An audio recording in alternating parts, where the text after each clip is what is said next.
Hey guys, welcome to the video today from Flight Sim Academy.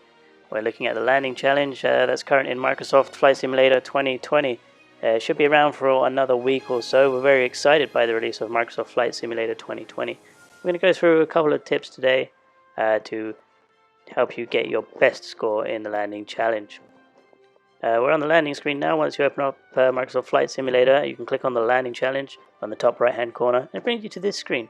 Today's landing challenge is in Courchevel, which is a mountainous region in France, which does make it a little bit challenging in that it tells you there are no go-arounds available. You also have one runway direction for landing and the opposite for takeoff away from the mountainous terrain. So today's challenge is in the Robin DR400. It's a single-engine piston-driven plane with a fixed undercarriage and a fixed pitch propeller. What that means is it's pretty basic to fly. You have your flight controls in pitch, roll and yaw, and your power settings from your engine. That controls where we're going to put the aircraft. There's lots to talk about in Microsoft Flight Simulator. We'll get to that in a later video. You may notice that we've got the legacy music playing in the background. This is obviously the famous music from FSX from about 12 years ago. It's quite nostalgic to listen to this, and I changed it somewhere in the settings. One more thing I will say before we get going is there are a few issues with the Flight Simulator in terms of stutters. Microsoft haven't quite yet refined the finished product. There is some issues with frame rates, and you may hear some crackling in the video. So once you're ready to go and it takes a while loading, you have a rough picture there of what you can expect. We're going to be flying on base leg at 80 knots and we're making a right turn for a short final, slowing down to about 72 knots.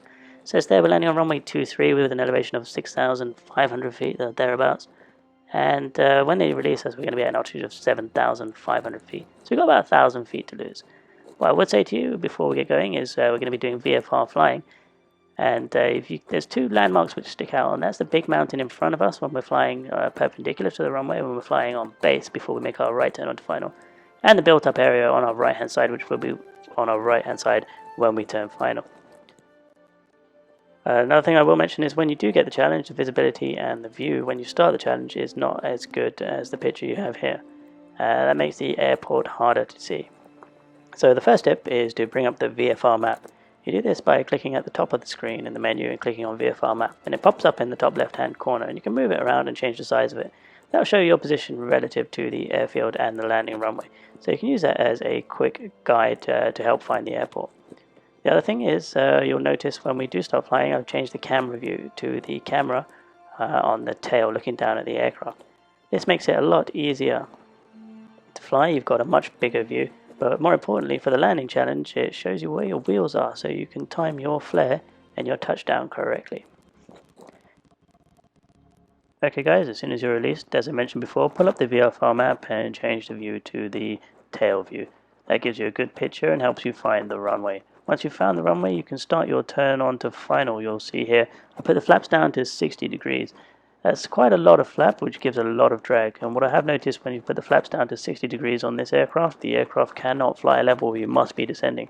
So I would not recommend putting the flaps down if you're a little bit low. If you're high or if you're on the correct profile, yes, use flaps 60.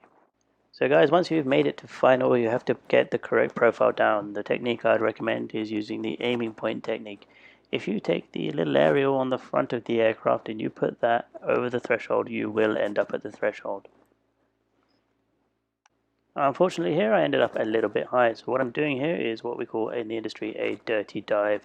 I've got the drag flaps out, flaps at 60, so if I put the nose of the aircraft down, speed will increase, but we will lose a lot of height, so I'm just doing that for a little bit. Once we're back on profile, I'm back to the aiming point technique. I'm aiming just short of the touchdown zone, so we're going to use those extra few meters for the flare. Over the threshold, we are going to reduce the power to idle, pitch back on the controls, and try and hold that attitude for a nice smooth touchdown in the touchdown zone. Once we're on the ground, hard on the brakes and using the rudder to maintain center line. Now that was a good landing. We have landing precision of 20 feet away from target. Ground roll only 12 feet left or right to the center line. Landing smoothness is in at a record of 93 feet per minute. That's giving us a result of 1,555,000. Put us in at 600th place, which I think is a good result given the amount of people in the landing challenge. If we do better than this, we'll make another video. Guys, thank you for watching. Please like and share, comment your results, and we look forward to seeing you in the skies. Thank you.